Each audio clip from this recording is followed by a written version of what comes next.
Time now for the morning rush. The trial for the teenage mom, Alexis Avila, accused of throwing her newborn baby into a Hobbs dumpster, is set to continue today. First responders to the scene and the doctors who treated the freezing baby testified yesterday. Well, the jury will have to decide if Avila is guilty of child abuse or the alternate charge of attempted first-degree murder. Farmington police have released the 911 calls from the night they killed a man after responding to the wrong home. It started last Wednesday with a call about a domestic disturbance. Rather than going to 5308 Valley View, officers went to the home across the street at 5305 Valley View. Investigators say 52-year-old Robert Dodson opened the door armed with a gun. That's when state police say at least one officer shot and killed Dodson. Police are investigating a homicide in southwest Albuquerque. APD says the officers were called to Old Coors and Bridge just after midnight. That was for reports of a shooting. Now, when they arrived, they found one person who they say had died of a gunshot wound. We will follow the case and update you once we learn more. Erica. And here's a look at our school day forecast. Temperatures are very mild this morning. You're not needing too many of those layers. Will be mild this afternoon as well, with cloudy skies and breezy winds. The state fire marshal's office is investigating an arson case in Santa Fe after a home under construction has been burned to the ground twice. Investigators are asking the public for any information. The latest fire happened on March 29th at the home under construction on Hartstone Drive. If you know anything, you're asked to call Crime Stoppers at 843-STOP. The Jemez is in a state of emergency this morning because of severe flooding. That's causing the pump systems at the wastewater treatment plant in Jemez to fail.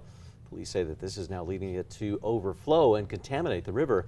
They also say that the treatment plant spill is not impacting drinking water. Erica. And here's a look at our threat index for today. It is going to be moderate, as we will be seeing high fire danger across the state, along with some isolated showers in the northeast with erratic wind gusts. Albuquerque city councilors are making changes to a plan that would allow more homes to be built in Albuquerque neighborhoods. The plan would allow casitas and duplexes in neighborhoods that currently allow only single-family homes. It would also lift height limits for certain residential developments, reduce minimum parking requirements, and relax the definition of a residential kitchen. City Council will revisit that proposal at their April 26th meeting. Today, APS is breaking ground on a huge project at one of the city's oldest schools. The Monte Vista Elementary project will include new classrooms, an art room, a music room, and more. Renovations will also be made to the nurses area, courtyard, and playground.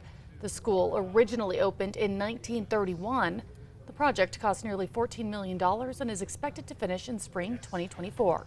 Erica. All right, a check on Tracker on the maps. They're looking clear this morning, no accidents or slowdowns. And here's a look at Tracker. Everything is moving at speed. A family in Alaska has an emotional reunion with their puppy. 1-year-old Nanak had quite the journey.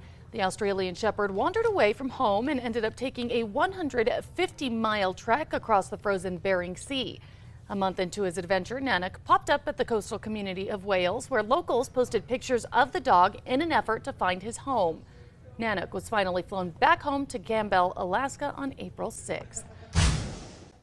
Time for the 5 facts. At number 5, there are big plans in the works now for Mesa Del Sol. As of this past weekend, the neighborhood has a brand new grocery store, and now Mesa Del Sol is even creating its own urban center. From high-end housing to retail and office space and even a new brewery.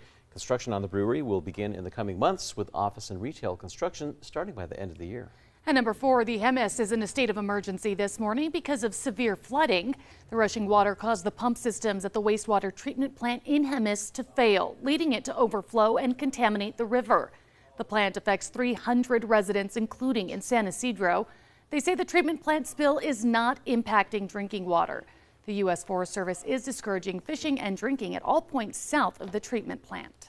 And at number 3, it's going to be a mild and breezy day. Temperatures will be back in the upper 70s, but winds will be picking up to around 30 to 35 miles per hour in the metro.